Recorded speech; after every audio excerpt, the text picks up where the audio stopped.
Hello, creatives. Welcome back to MT's Big Book Vlog and more, where creatives come to play. I am your favorite lesbian TT, MT, baby. Yes, I am.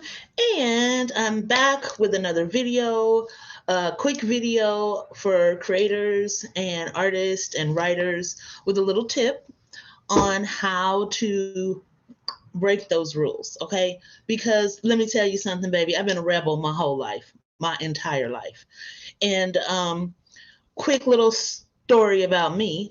Um, as you can see, my nickname is MT. It's an odd nickname, right?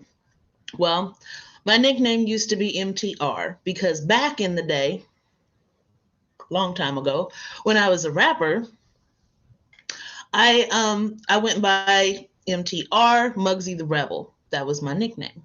That was my rap name. And I love breaking rules. I love breaking all kinds of rules because I'm a little devious.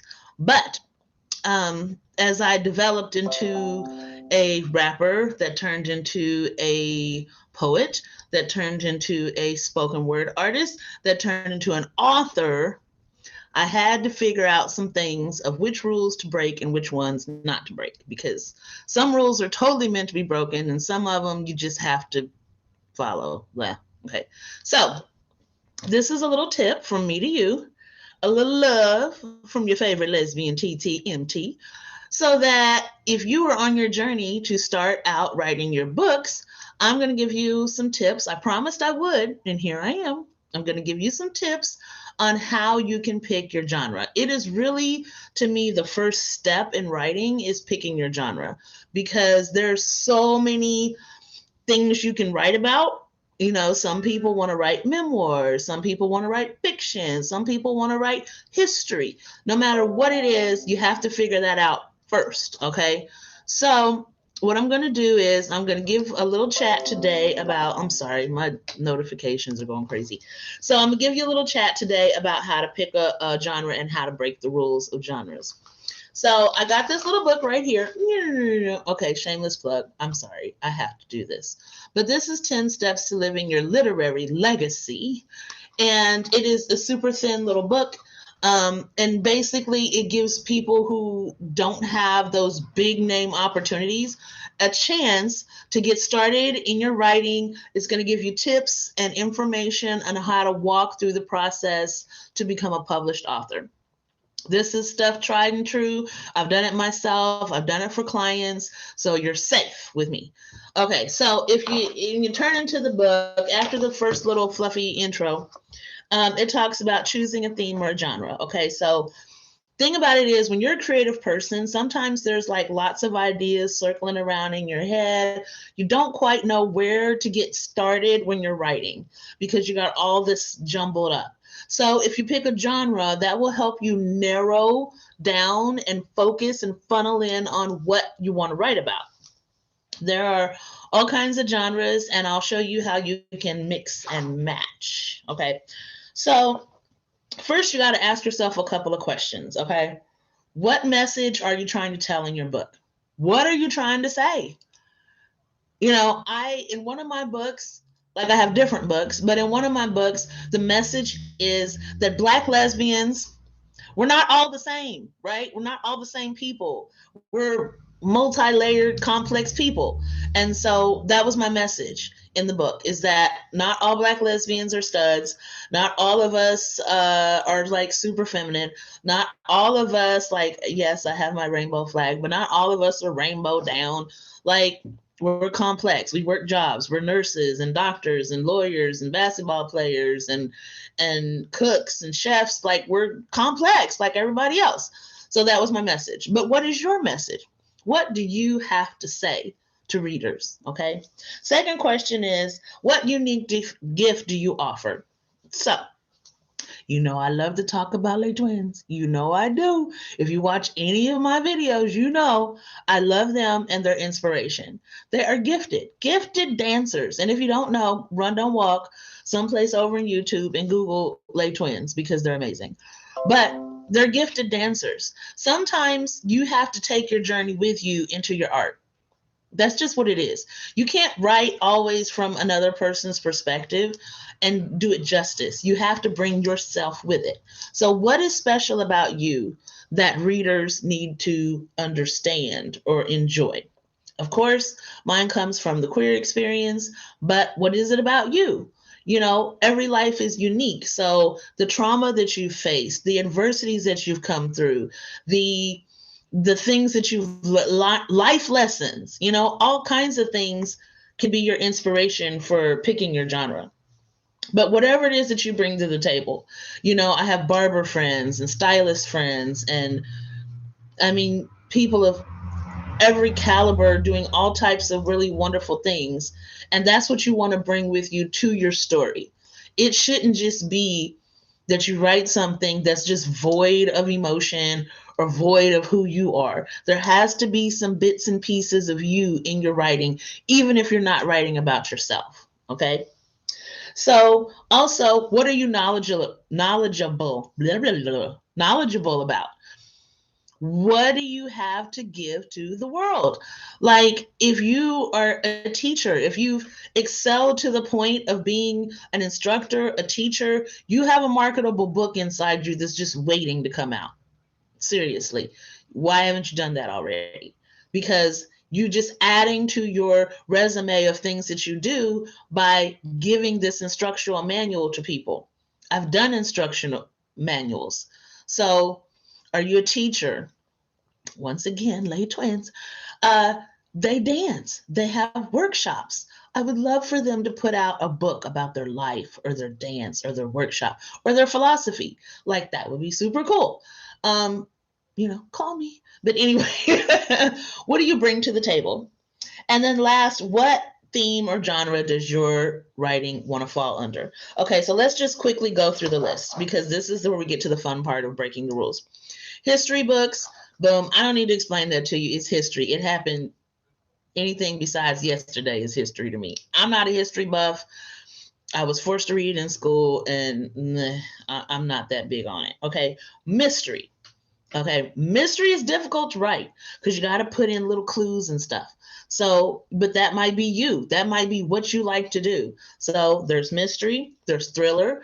Thriller is like suspense, give you a little element of surprise or something like that, like thriller, something that excites the reader. Okay.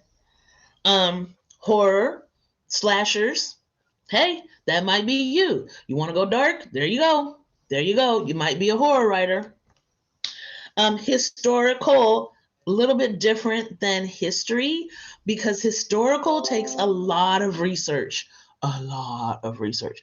Now, I'm a nerd and I really, really like my research, but I don't want to research anything historical because you have to be on it. But if that's your thing, hey, boo, do you? Okay.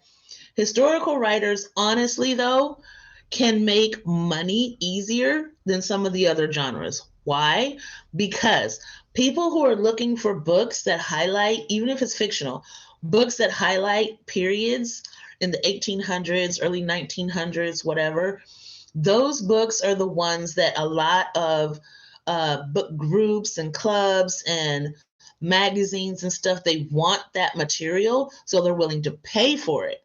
I've seen scholarships where you get money and stuff like that if you're a historical writer. So it's a lot of work, but there's a big payoff for that. Romance, I ain't got to explain that to you. Romance. Okay. Coming of age. I love coming of age stories where your characters are going through some stuff and then they get to learn their lesson or not, but coming of age stories. Okay. Sci-fi. Woo-hoo. I love sci-fi. I like science fiction. Another shameless plug. The Gods of Hip Hop is my brand new starting to work on science fiction book. It's on Wattpad. So if you're not on Wattpad, run over there, run, don't walk. And I would love for you to give me some feedback or say something or just vote, whatever. But yeah, The Gods of Hip Hop is my sci-fi. But sci-fi has so many fun elements to write about. Like, if you're really, really creative, I guarantee you will have fun writing sci-fi because you get to create worlds and you get to create things that people might have never seen or thought about before. Of course, we can't say sci-fi without mentioning like Marvel, because that's where my mind goes automatically. I'm a huge Marvel fan. So yeah, all that Thor and all that kind of stuff. Of course, there's nonfiction. So nonfiction covers everything that's just real. It could be anything, but it's just real. It means that you didn't make it up. Memoirs, going over people's life and discovering things about themselves. Poetry, word, work, the poet. Yes, for us poets. Poetry is extremely hard to sell books. You have to like, oh my God, I ain't got time to talk about that. But poetry, of course, is a genre. And then children's books. So children's books are fun, also great for creative people who like to create characters, fun little characters and whatnot. So yeah, there's that. So that's all the genres, and of course fiction. So fiction is everything that's not real, something you made up.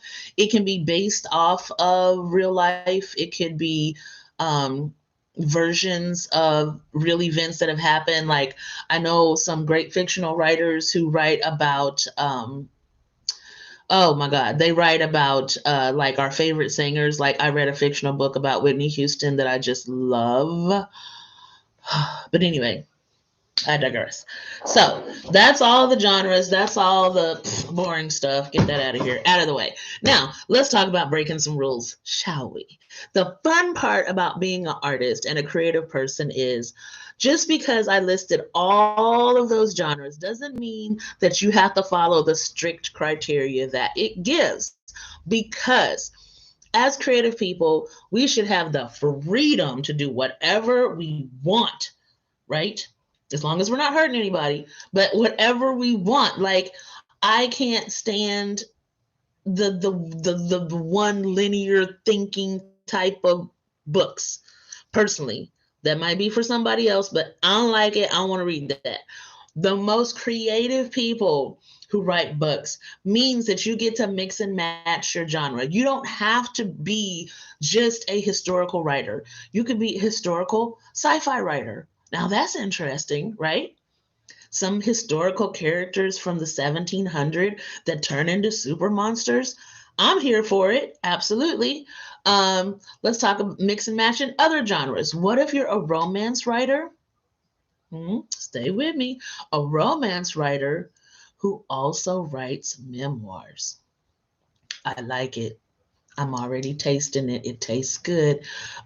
Romance from your life that tells a story in a memoir form. I love it. I'm here for it. We've already broken another rule. The mix and match is real. That is the whole point of being a creative person. Because honestly, and something else that I've learned from other artists and creative people is that, and then real quick, and then I'm done. So I watched this movie. I can't think of the name of it. Y'all forgive me, but I watched this movie about dancers, and it had dancers from all over the world. And there was a gentleman on there who danced the flamingo. I'm sorry if I'm doing this wrong. I'm not a dancer. So he does the flamingo dance, and his parents wanted him to be like the best flamingo dancer in the world. So they put him in classes when he was like a little bitty baby, and he was like really good at flamingo dance. And this guy's like incredible. Like he's blowing the competition out the water by the time he's like a teenager. His father was a dancer, his mother was a dancer. He learned from them and he just excelled. Like he soared, okay? This incredible guy at the age and the peak of performance decided, I don't want to do this anymore. I want to do something different. And so he took a break from winning all these contests and all this money and everything that he was doing to do something different. And he basically wanted to change what the dance meant, because I'm sure you might or might not know, I don't know, but flamingo dance is a very specific type of dance. Like the lines of it are specific. It's a very masculine dance, and he wanted to do something that showed the feminine side of flamingo dance. This like guy is like, no, I don't want to keep doing the same thing I've always done. As creatives, we don't want to do that. We don't want to be stagnant. We want to keep growing, right? So he took some time off to create something new. And he created this piece, this like really good musical piece that had elements of flamenco dance, but with his own twist on it. It was fabulous. I'm just fabulous piece, okay? Performance. And he performed it, and his dad and mom came to see him, and his mom walked out. She was like, this isn't what I taught you. She's out of there. Okay. Then dad was embarrassed because he was like, why is my son like prancing around like a woman? I don't get it. It's just horrible, whatever. And but nothing anybody said kept that man from doing what he wanted to do. He just did him. He just did creatively. He stepped out of the box. He broke the rules. He was like, I don't need this. I'm gonna do my own thing. And it took a long time because the traditional dancers were like, this isn't what we do. Like, I don't know what he's doing, but this isn't what we do. But eventually, after time, people started to recognize the genius of him to create a performance that had these new elements. And they started to see it and interpret the dance and the music and everything that he did and came to appreciate it. All I'm saying is, when you are a creative person, an artist, you must remain true to yourself first, but you also have to grow. And sometimes we are ahead of our time. Sometimes your little, like, say you do a sci-fi romance historical piece and it's like weird, like it's out there. And people are like, what are they doing? Like, what? This is, I'm reading it and I can't, but the thing of it is, that's the genius of being creative. You got to step outside that box. Don't be scared to write what you want to write. Just write it. Okay. Somebody in this world is going to appreciate the uniqueness of what you have to offer. Break those rules, baby. Break them. 1, 2, break them. Okay. So that's all. That's it. That's all. I am your favorite lesbian TT, MT, baby. And I am right here in the office of Blue Notebook where creatives come to play. You probably can't see that. I don't know. Anyway, so I'll be back in probably about a week or so with more tips for you in the writing community. I hope you all have a very, very, very blessed evening, and I'll see you. I'll see you around. Oh, please, please, please, please, if you're new to this, you're new here, please just go on in somewhere around down there is a little subscribe button, that little red button. Baby, if you wouldn't mind just going ahead and push that for me, just push it, okay? Click that button, put on your little notifications just in case I post another video. And yeah, click a like, leave a comment, say something to me. I don't bite. Not on the first night. All right, so love you. And I will always end by telling you, I love you. I love you because you are special. You are unique. There's no one in the world like you. My love for you is unconditional, and you don't have to earn it, baby. You don't have to earn it. I don't know how to love with conditions. So I am MT, your favorite lesbian TT. I'll see you on the next video, and I hope you all have a wonderfully blessed day. Peace.